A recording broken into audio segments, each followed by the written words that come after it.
And then we have a yet smaller quantum transport domain in which we do transport.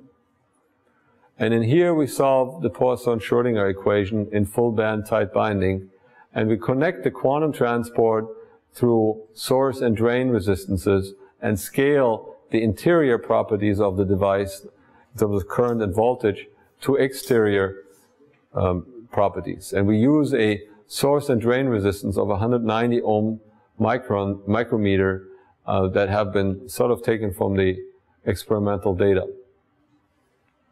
So the quantum transport part actually happens in a domain of 140 by 14 nanometers, which is roughly 40,000 atoms large.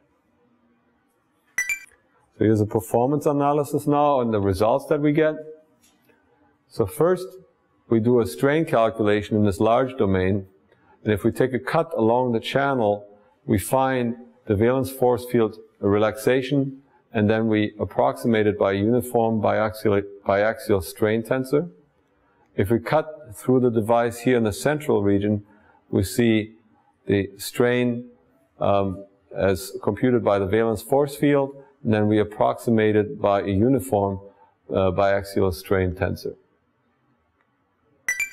So we have a quantum well that looks like this, and indium arsenide is rather non-parabolic, so you can see that in the dispersion in the transport direction. You see that these states are not separated parabolically increasing, but actually the spacing between these bands is sort of decreasing as height. Okay, so it's rather non-parabolic. So if you tried that with an effective mass model, you'd have to work hard to fit that properly. So if you just look at the intrinsic output characteristics, you get the blue results, but if you look at the experimental data, you get the red results for different source gate voltages. If you now apply the source drain resistances, you can bend over these curves reasonably well to the experimental data on the linear scale as well as on the log scale. But the simulated on current here is still too high. It's not so the assumption here might be that this is not completely ballistic transport, meaning there's scattering in it, meaning it will bend the current further down. If we look at the transconductance, we see an overall general trend. The transconductance increases, has a peak, but we don't quite get this peak right. But we get the peak amplitude of the transconductance right of roughly 2000. So the source resistances are not the limiting factor of the transconductance here. The summary of performance of the simulation versus experimental data is such that we have roughly the same on current, we have roughly the same threshold, we have roughly the same sub-threshold swing. Dibble is not quite right. The transconductance is okay, the electron density is okay, and the injection velocity is very different. So we're still in discussions with Jesus de Alamo to understand that, and we're getting closer, but we haven't published a result on that yet.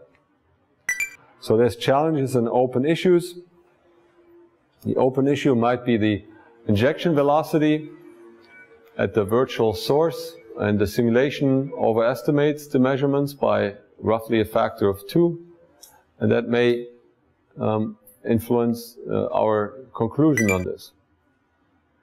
Also, the issue may be that there will be band-to-band tunneling at negative gate voltages, and we need to start to estimate that, and we're working on this as well.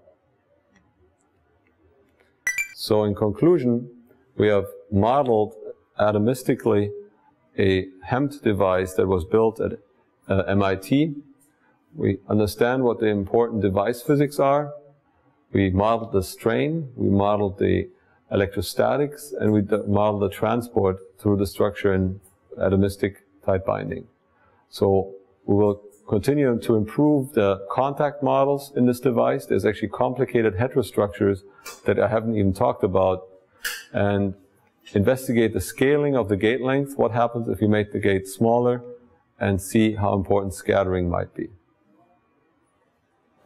So if you have questions, I'll gladly answer questions.